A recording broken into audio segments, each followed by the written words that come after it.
విజయవాడ నగరం నడిబొడ్డున అత్యంత ఖరీదైన 4.15 ఎకరాల ఆర్టీసీ భూమిని లూలు గ్రూప్‌నకు కేటాయిస్తూ గతంలో తీసుకున్న నిర్ణయాన్ని ఆంధ్రప్రదేశ్ ప్రభుత్వం అధికారికంగా ఉపసంహరించుకుంది. ఈ భూమి కేటాయింపును సవాలు చేస్తూ దాఖలైన ప్రజా ప్రయోజన వాద్యం ఈ భూమి కేటాయింపును సవాలు చేస్తూ దాఖలైన ప్రజా ప్రయోజన వ్యాజ్యంపై విచారణ సందర్భంగా ప్రభుత్వం తన నిర్ణయాన్ని వెనక్కి తీసుకున్నట్లు అడ్వకేట్ జనరల్ ఈరోజు హైకోర్టుకు వెల్లడించారు. నగరంలోని పాత బస్టాండ్ సమీపంలో ఉన్న ఈ భూమి విలువ బహిరంగ మార్కెట్లో సుమారు 400 కోట్లకు పైగా ఉంటుందని అంచనా.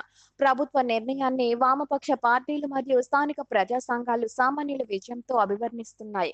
విలువైన ఆర్టీ ఆస్తులను ప్రైవేట్ సంస్థలకు కారు చౌక కట్టబెట్టడాన్ని తాము మొదటి నుండి వ్యతిరేకిస్తున్నామని వారు పేర్కొన్నారు. ఈ భూమిని ఆర్టీసీ అవసరాల కోసమే వినియోగించాలని వారు డిమాండ్ చేస్తున్నారు. గత ప్రభుత్వం ఈ భూమిని 33 ఏళ్ల లీజుకు కేటాయించగా ప్రస్తుత ప్రభుత్వం ఆ ఉత్తర్వులను రద్దు చేస్తూ మోమో జారీ చేసింది. హైకోర్టు ఈ విషయాన్ని రికార్డులోకి తీసుకుని విచారణను ముగించింది. ఈ నిర్ణయం విజయవాడ రియల్ ఎస్టేట్ మరియు రాజకీయ వర్గాల్లో హాట్ టాపిక్ గా మారింది.